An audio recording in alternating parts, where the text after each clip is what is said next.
Owen Chandler straightened his silver tie as he stepped out of his sleek black Mercedes. The warm evening air of downtown Atlanta brushed against his crisp white shirt. At 33, he had built everything he had dreamed of. His tech company, Chandler Solutions, was now one of the biggest in the Southeast. He owned a beautiful house in Buckhead and was dating someone he thought could be the one. Tonight was important. It was his 8-month anniversary with Preston Hayes, the elegant lawyer who had caught his eye at a business dinner. Owen walked around to open the passenger door for her, his movements smooth and practiced. "You look stunning tonight," Owen said, offering his hand to help Preston from the car. Her black dress hugged her tall frame perfectly, and her blonde hair was pulled back in a neat bun. "Thank you, darling," Preston replied with a smile that seemed forced. She had been distant lately, but Owen blamed it on the stress from her big court case. The Golden Peach was Atlanta's most exclusive restaurant. Getting a table usually took months, unless you were Owen Chandler. The host greeted them with respect. "Mr. Chandler, Ms. Hayes, welcome back. Your usual table is ready." They followed him through the softly lit dining room. Crystal lights hung from the ceiling, casting a warm glow over the dark wood tables and rich red curtains. Owen nodded at familiar faces as they walked: clients, business partners, and competitors. Their table sat by the large windows overlooking the city lights. As they settled into their seats, Owen reached into his jacket pocket. His heart was beating fast. "Preston, I have something for you," he said, pulling out a small black box. Preston's eyes grew wide. "Owen, we talked about this." "It's not a ring," he said quickly, smiling. "Not yet." He pushed the box across the table. "Open it." Inside was a gold key on an expensive keychain. Preston picked it up, looking confused. "It's the key to my house," Owen explained. "I want you to move in with me." Before Preston could answer, a voice spoke from behind Owen. "Good evening. Welcome to the Golden Peach. I'll be taking care of you tonight." Owen's blood turned cold. He knew that voice, soft and rich, with a hint of warmth that years in Atlanta hadn't changed. A voice that had once whispered, "I love you," and later said, "I can't do this anymore." The wine glass slipped from his hand, spilling red wine across the white tablecloth. He turned slowly, his heart pounding hard against his chest. Standing there in the restaurant's black uniform was Essence Ward, his ex-wife. Her beautiful dark skin seemed to glow in the soft light. Her hair was shorter now, framing her strong face in a way that made her cheekbones stand out. But what made Owen's heart stop was the gentle curve of her belly under her apron. "Tonight's specials include," Essence began in her professional voice, but stopped when their eyes met. Recognition flashed across her face, followed by surprise, then a careful mask of calm. "Owen?" "Essence," he managed to say, his voice barely a whisper. His eyes dropped to her stomach. "You're pregnant," she finished, placing a protective hand over her belly. 6 months along. Preston looked back and forth between them, clearly confused. "Owen, do you know our server?" Before he could answer, Essence spoke up. "I'm his ex-wife." She turned to Preston with a polite smile. "And you must be the girlfriend I read about in Atlanta Business Journal." "Fiancé, actually," Preston said, though Owen had never actually proposed. She held up her wrist, showing off the diamond bracelet he'd given her for her birthday. Preston Hayes. Something flickered in Essence's eyes before she regained her composure. "Congratulations. Now about those specials." Owen barely heard her talk about the chef's dishes. His mind was spinning, 6 months pregnant. They had been divorced for 10 months. But the timing. "I'll give you both time to decide," Essence said, starting to walk away. "Wait," Owen called out. "Essence, we need to talk." "I'm working, Owen," she replied without turning around. "Some of us have to." The words stung. When they were married, Essence had been finishing her master's degree in social work. She had wanted to help children and families. Now she was waiting tables while pregnant. "Who is she?" Preston demanded once Essence was gone. "And why didn't you tell me you were married before?" Owen ran his hand through his brown hair. "It was a long time ago," he said, though it felt like yesterday. "We met in college. Got married young. It didn't work out." "Clearly," Preston said coldly. "And the baby?" "It's not mine," Owen said quickly. "It can't be. We've been divorced for months." But even as he said it, he wondered. The last time he had seen Essence was during their final divorce meeting. They had fought bitterly in the lawyer's office, then ended up in his car afterward, a painful goodbye that left them both broken. Throughout dinner, Owen couldn't focus on Preston's talk about her law practice. His eyes kept finding Essence as she moved between tables, never coming back to theirs. Another server had taken over without explanation. She looked tired. He could see the dark circles under her makeup. But there was also something peaceful about her, a softness that hadn't been there during the angry end of their marriage. "Owen, are you even listening to me?" Preston's sharp voice cut through his thoughts. "I'm sorry," he said, reaching for her hand. "It's just a shock seeing her here." "Well, get over it," Preston snapped. "This is supposed to be our special night, and you're spending it staring at your pregnant ex-wife." As they finished dessert, Owen made a choice. "I need to talk to her." "If you leave this table to chase after her," Preston warned, "don't expect me to be here when you get back." Owen hesitated, torn between the woman he thought was his future and the woman who had once been his whole world. "I'll just be a minute," he promised, standing up. He found Essence in the staff area, taking off her apron. "Your shift is over?" he asked. "Owen, you can't be back here," she said, looking around nervously.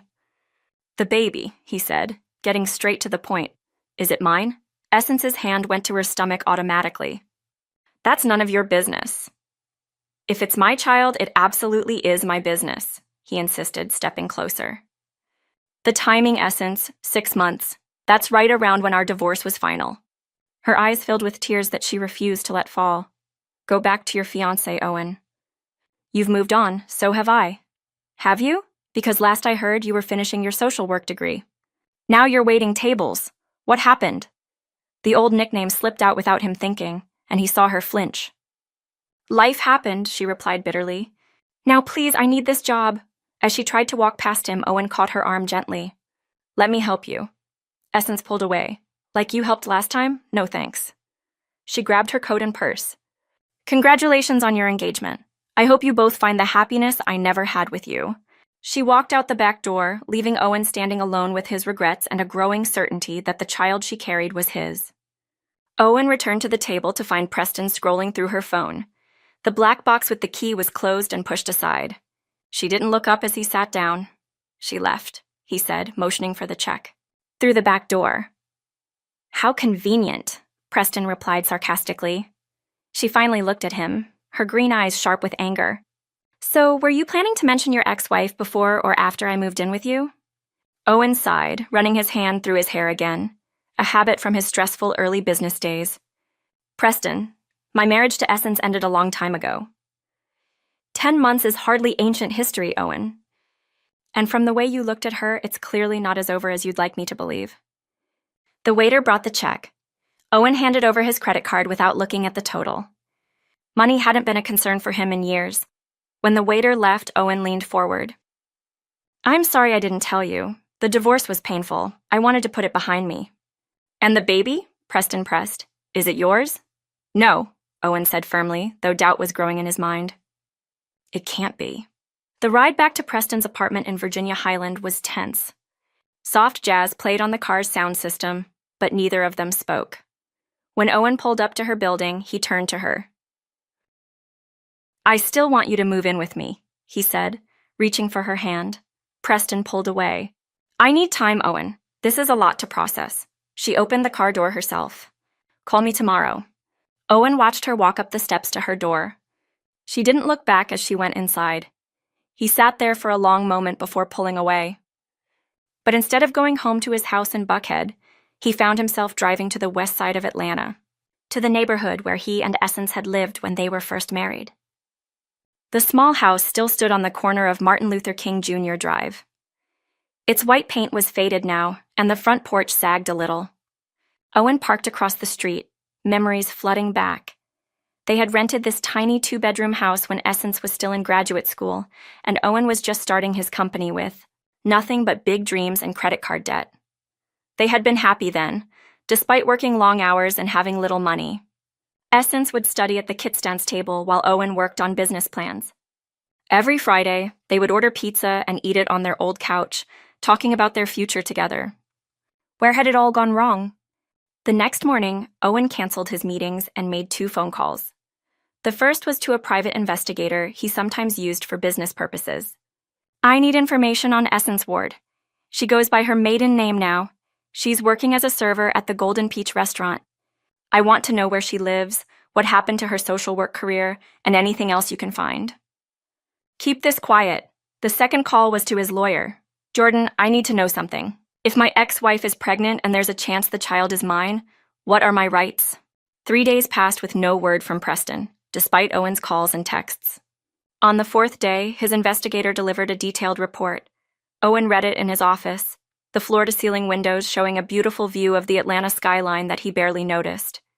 Essence was living in a small apartment in East Atlanta, far from the nice neighborhoods they had moved to after his business took off.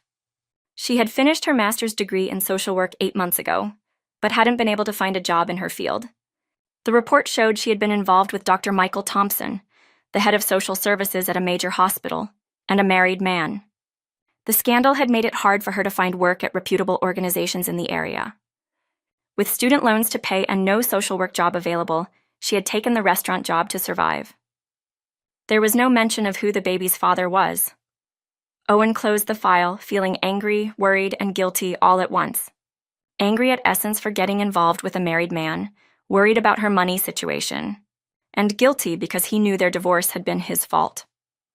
He had become obsessed with growing Chandler Solutions, working 18-hour days, missing dinners, anniversaries, even her graduation. She had begged him to slow down, to remember why they had started this journey together. But success had been like a drug, and he had chosen his company over his marriage. Send her in. Preston entered wearing a sharp white suit that contrasted with her blonde hair. She stayed standing, refusing his gesture toward the leather chair. I've been thinking, she began without small talk. And doing some research. Owen raised an eyebrow. Research? About your ex-wife. Preston crossed her arms. Did you know she was involved in a scandal with her married supervisor? It was quite the gossip in certain circles. I just found out, Owen admitted, pointing to the closed file on his desk. So you're investigating her? It wasn't really a question. Still worried about her after she left you? It's complicated, Preston. No, it's quite simple. She placed her hands on his desk, leaning forward. You're still in love with her. I deserve better than being someone's second choice. Owen stood and walked around the desk toward her. Preston, I care about you deeply. But you don't love me, she finished for him. Not the way you loved her, maybe still love her. She reached into her purse and pulled out the black box with the key. I won't be moving in. He took the box, their fingers touching briefly. I'm sorry. So am I. She moved toward the door, then stopped. For what it's worth, Owen, I think you should find out if that baby is yours. And if it is, do better by them than you did by her the first time. After Preston left, Owen stood at his office window, watching cars move through the city streets. The investigator's report had included Essence's work schedule at the Golden Peach. She would be there tonight. That evening, Owen waited outside the restaurant's staff entrance. The sky had darkened, and streetlights cast yellow circles on the wet pavement from an earlier thunderstorm. When Essence came out, her coat pulled tight around her, she stopped short when she saw him leaning against his car. Are you following me now? She asked, holding her purse closer. We need to talk. There's nothing to say.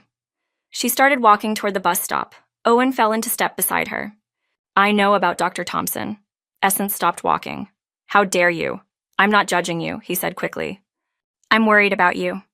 Working on your feet all day can't be good for the baby. Don't pretend you care about this baby, she snapped. You made it very clear during our divorce that children weren't in your 5-year plan. The words hurt because they were true. When Essence had talked about starting a family, Owen had dismissed the idea, focused only on growing his company. People change, he said quietly. Priorities change. Essence laughed bitterly. Not you, Owen. You're still the same ambitious man who put his company before his marriage. That's not fair, isn't it? You're CEO now, just like you always wanted. Congratulations. She started walking again. Now leave me alone. The baby, Owen said, keeping up with her. Is it mine? Essence stopped again, turning to face him fully. In the glow of the streetlight, he could see how tired she looked, the dark circles under her eyes. Why would you think that? The timing. After our divorce was final, that day in my car, her expression softened briefly before hardening again. It doesn't matter. It matters to me. Owen's voice rose, making people on the street look at them. He lowered it. If that's my child, I have a right to know. Rights? Essence's eyes flashed with anger. Let me tell you about rights, Owen. You had the right to be a husband when we were married. You had the right to be there when I needed you. You chose not to use those rights. She pressed a hand to her belly. As for this baby, Dr. Thompson is the father. The words hit Owen like a punch. You're sure? Positive, Essence said, her voice steady. Now, if you'll excuse me, I need to catch the last bus. As she walked away, Owen called after her. Let me drive you home. It's late, and East Atlanta isn't the safest area. Essence turned back, suspicion in her eyes. How do you know where I live? Owen had the decency to look embarrassed. I was worried about you. So you had me investigated? She shook her head in disbelief. Your control issues haven't changed. Despite her anger, a cold wind made Essence shiver, and Owen saw her glance uncertainly toward the bus stop several blocks away. It's just a ride, Essence. No strings attached. After a moment's hesitation, she nodded reluctantly. Fine, but just a ride. The inside of Owen's Mercedes smelled of expensive leather and his cologne, a scent that brought back memories for Essence as she settled into the passenger seat. She remembered buying him that cologne for their second anniversary, never thinking that one day they would be strangers to each other. They drove in silence for several minutes. Essence was very aware of Owen next to her, the way his hands gripped the steering wheel, the slight line between his eyebrows as he focused on the road. He had always been handsome in a clean-cut way, with strong features and those calm gray eyes that seemed to see everything. How are you feeling? He finally asked, his voice gentler than before. With the pregnancy, I mean. Essence placed a protective hand over her rounded belly, tired. My feet hurt after an 8-hour shift. You shouldn't be working so hard in your condition. Not all of us have the luxury of choice, Owen. She turned to look at him directly. Some of us have student loans and rent to pay. He frowned. The divorce settlement should have... I didn't take your money, she cut him off. I didn't want anything from you. That was pride talking, not common sense. Maybe, she admitted, but it was my decision. As they drove into East Atlanta, the neighborhoods grew less fancy. Owen's expensive car stood out among the modest houses and small apartment buildings. Turn left at the next light, Essence directed, then right on flat shoals. Owen followed her directions, pulling up in front of a weathered apartment building with peeling paint and a broken front light. He frowned as he looked around. The flickering streetlights, the group of young men on the corner, the bars on some windows. This is where you live? Not all of us can afford houses in Buckhead, Essence replied defensively. She reached for the door handle. Thanks for the ride. Wait. Owen put his hand on her arm, then quickly pulled it back when she tensed. Let me walk you to your door. That's not necessary. Please, Essence.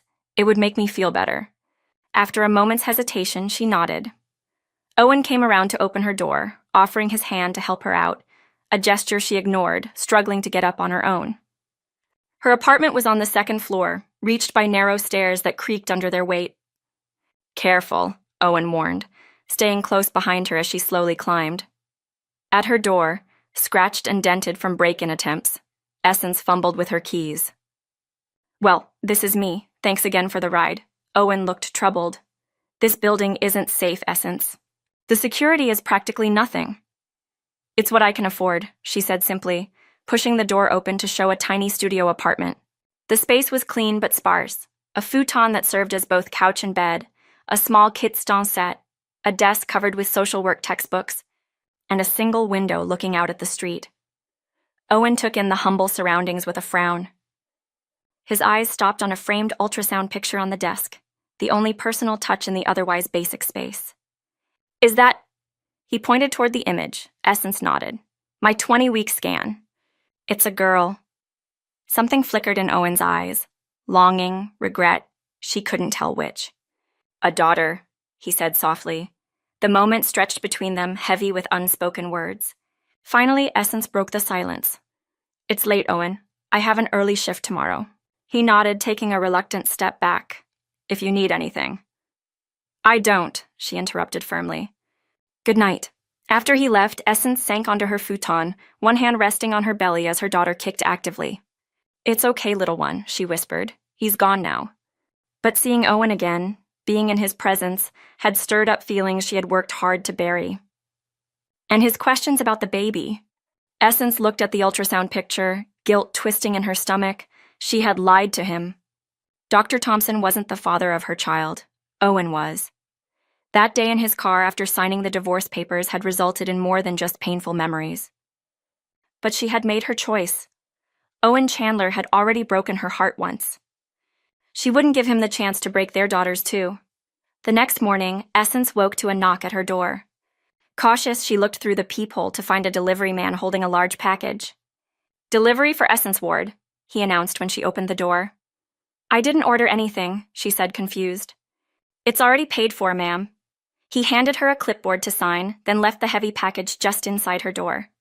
Inside, Essence found a high-quality air purifier, a pregnancy pillow, a gift card for a grocery delivery service, and several bags of groceries with organic produce, prenatal vitamins, and healthy snacks. A note card with Chandler Solutions logo had a simple message in Owen's neat handwriting: "For cleaner air and better rest." No strings attached. Essence's first thought was to return everything. But the practical side of her realized she needed these items. Her budget was stretched thin, and the organic groceries would last her at least 2 weeks. Still, accepting help from Owen felt like opening a door she had firmly closed.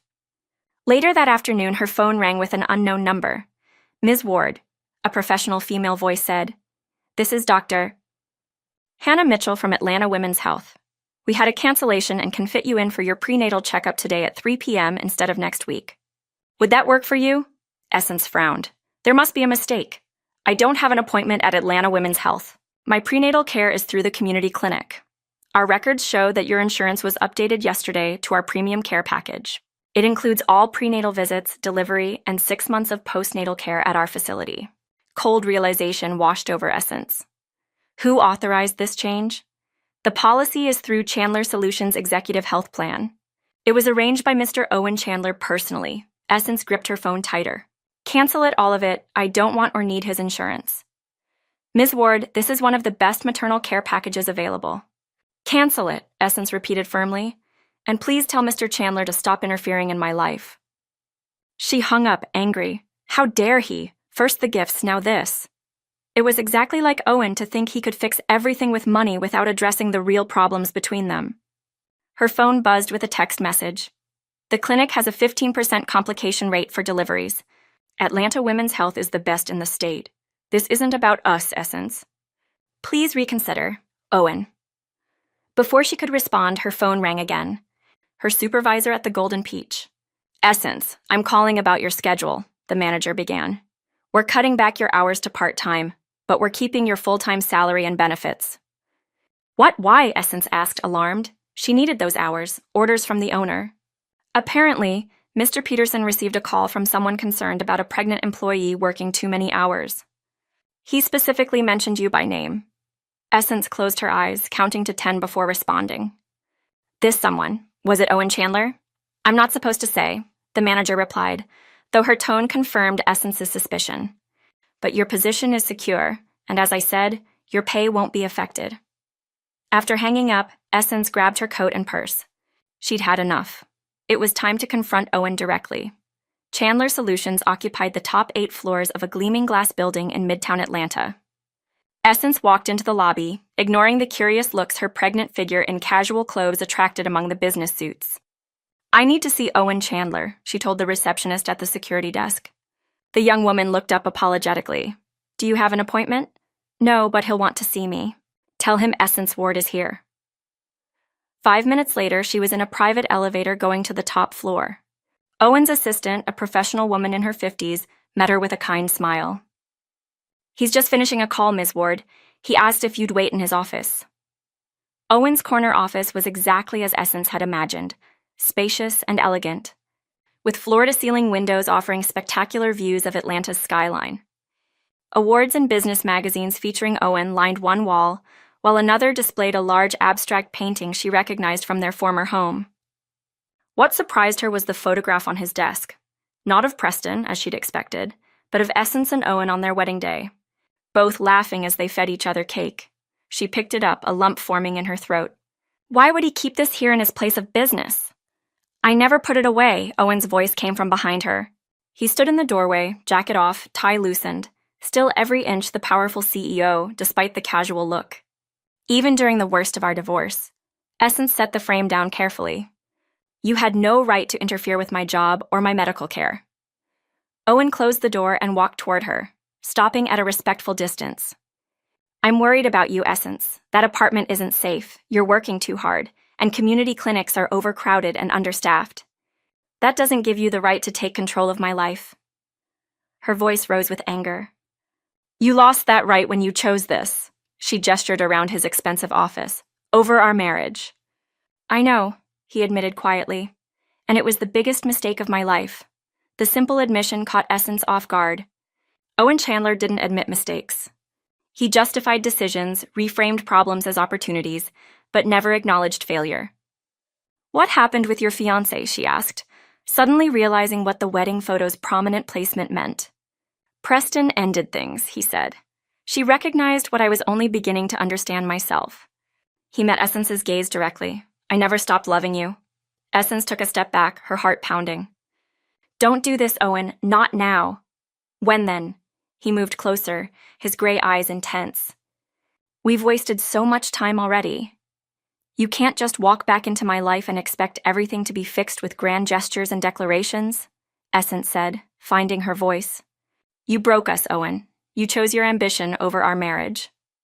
I know, he said, surprising her again with his honesty. And I've paid for that choice every day since you left. He gestured to the expensive office. All of this means nothing without someone to share it with. Essence crossed her arms protectively over her belly. So that's what this is about? You're lonely and want your ex-wife back to complete the picture of success? Owen shook his head. This isn't about completing any picture. It's about realizing what truly matters. He paused, his expression more vulnerable than Essence had ever seen. Losing you was my wake-up call. Too late, I know, but I've changed. People don't change, Owen. Their priorities do. He gestured toward her stomach. That baby is none of your concern, she cut him off sharply. But what if she is? Owen challenged, stepping closer. What if she's mine? Essence felt cornered both physically and emotionally. I told you, Dr. Thompson. Is a convenient lie, Owen finished for her. I had my investigator look into Michael Thompson. He was at a medical conference in Denver the week after our divorce was finalized, the time when this baby would have been conceived. Essence's face flushed with anger and embarrassment. You had no right to investigate my personal life. Maybe not, Owen admitted, but I needed to know the truth. His voice softened. The baby is mine, isn't she? The direct question hung in the air between them. Essence considered continuing the lie, but exhaustion swept over her. She was tired of struggling alone, tired of pretending, tired of denying the truth that grew more obvious each day. Yes, she finally admitted, tears welling in her eyes. She's yours. Owen exhaled shakily as if he'd been holding his breath. He took another step toward her, stopping when she held up her hand. Why didn't you tell me? He asked, his voice a mixture of hurt and wonder. Because I didn't want her to be a Chandler Solutions obligation, Essence said bitterly. I didn't want her to grow up feeling like an afterthought to her father's company, the way I felt for the last 2 years of our marriage. Owen flinched at her words.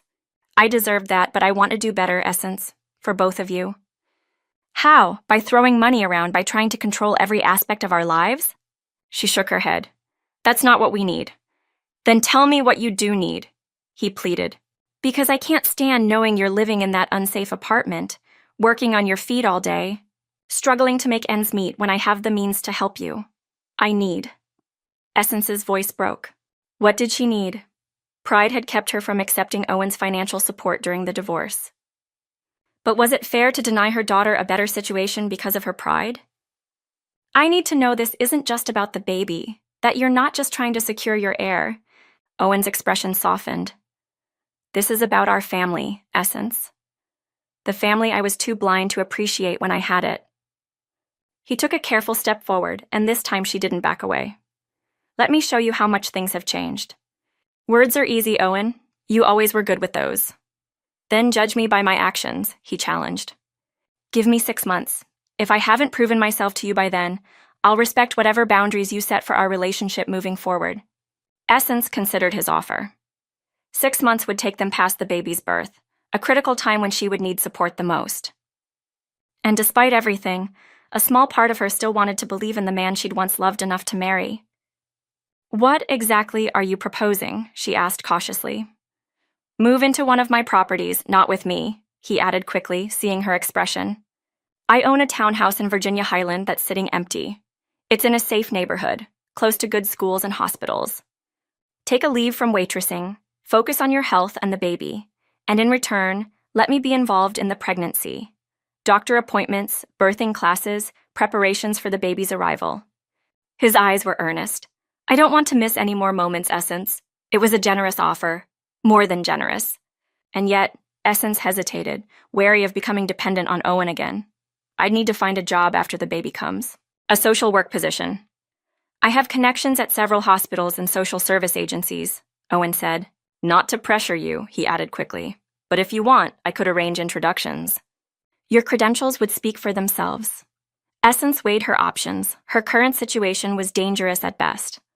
The apartment was unsafe, the neighborhood rough. Working at the Golden Peach was physically demanding, and the community clinic was overcrowded. Was it worth rejecting Owen's help just to prove a point? "All right," she finally said. 6 months, but I pay rent for the townhouse, a fair market rate that I can afford on a social worker's salary once I'm working again." Relief washed over Owen's face. "Agreed. And no more grand gestures or interference without asking me first," she added firmly. "I promise," he said solemnly. "Partners in this, just like we should have been all along." The next few weeks passed in a whirlwind of changes. The Virginia Highland townhouse was more beautiful than Essence had expected. A 3-story home with hardwood floors, large windows, and a nursery that Owen had professionally decorated in soft purples and creams. True to his word, he attended every doctor's appointment, asked thoughtful questions, and even signed them up for weekend birthing classes, where he participated with endearing awkwardness among the other expectant fathers. More surprising was the change in his work habits. Owen now left the office by 6 each evening, declining business dinners and weekend conferences that would have once been non-negotiable. He had his assistant block out Thursday afternoons for standing appointments, which Essence discovered meant accompanying her to prenatal checkups. "Mr. Chandler has shifted his priorities significantly," his assistant confided to Essence one day, when she arrived at the office to meet Owen for lunch. "The board isn't thrilled, but the company's performance hasn't suffered. If anything, he's making better decisions in less time." Meanwhile, Owen's connection at the Department of Family and Children's Services had indeed led to an interview. The director had been impressed with Essence's education and experience, offering her a position to start 6 months after the baby's birth, with the option of part-time hours initially. As her due date approached, Essence found herself relaxing into a cautious trust. Owen had kept every promise, respecting her boundaries while remaining consistently present. He had even attended therapy sessions with her at her request, where they began the difficult work of addressing the wounds from their failed marriage. "I was scared," he admitted during one session. "Success was something I could control. Relationships' real closeness, that terrified me, so I hid in work where I knew the rules." "And now?" the therapist asked. Owen looked at Essence, his expression open. "Now I'm still scared, but I'm more afraid of losing what truly matters than I am of being vulnerable." On a cool spring evening, as they walked through Piedmont Park after a birthing class, Essence felt the first contraction. She gripped Owen's arm, breathing through the sudden pain. "It's time," she said when it passed, meeting his suddenly worried eyes with a calm smile. 20 hours later, Madison Grace Chandler entered the world, her strong cries filling the delivery room as Owen cut the umbilical cord with shaking hands. The nurse placed the swaddled infant in Essence's arms, and Owen sat carefully on the edge of the hospital bed, his finger captured in his daughter's tiny grip. "She's perfect," he whispered, tears streaming down his face. "You're both perfect." Essence looked up at him, exhausted but glowing. "She has your stubborn chin." "Poor kid," Owen joked, but his gaze never left his daughter's face. In the quiet hours of that first night, as Madison slept in the hospital bassinet beside Essence's bed, Owen pulled a chair close and took Essence's hand in his. "I have something to ask you," he said softly, "and I want you to know that however you answer, nothing changes about my commitment to you and Madison." Essence's heart quickened. What is it? From his pocket, Owen pulled out a small velvet box, different from the one he'd offered Preston months ago. This isn't about completing any picture of success, he said, echoing her earlier words. This is about the fact that these past few months have been the happiest of my life, despite all the complications and history between us. He opened the box to reveal a simple but elegant diamond ring. I'm not asking you to forget the past. I'm asking for a chance to build a better future together as a family. Will you marry me, Essence? Again, Essence looked from the ring to Madison's sleeping form to Owen's hopeful face. The man before her was both familiar and new, the ambitious, brilliant Owen she'd fallen in love with in college, but tempered now with humility and a deeper understanding of what truly mattered. On one condition, she said, her lips curving into a smile at his anxious expression. No more 16-hour workdays. Madison and I need you present, not just providing. I was thinking more like 8 hours, Owen countered, relief washing over his features. 10 at most, and no working weekends. In that case, Essence said, reaching for his hand. Yes, I'll marry you again, Owen Chandler. He slipped the ring onto her finger, then leaned forward to kiss her gently. I promise you won't regret giving us this second chance. As if on cue, Madison stirred in her bassinet, her tiny face scrunching up as she prepared to cry. Owen reached for her before Essence could move, lifting his daughter with newfound confidence. Hey there, princess, he murmured, cradling her against his chest. Did you hear that? Your mama just made me the happiest man in Atlanta again. Watching them together, Owen swaying gently as Madison settled back to sleep against his shoulder, Essence felt the last of her doubts fade away. They had a long road ahead, rebuilding trust and creating new patterns as partners and parents. But for the first time in years, she believed in their future together. Sometimes, she reflected, the most unexpected reunions led to the most beautiful new beginnings. If you enjoyed this story, kindly like, subscribe, and hit the notification bell for more. See you next time.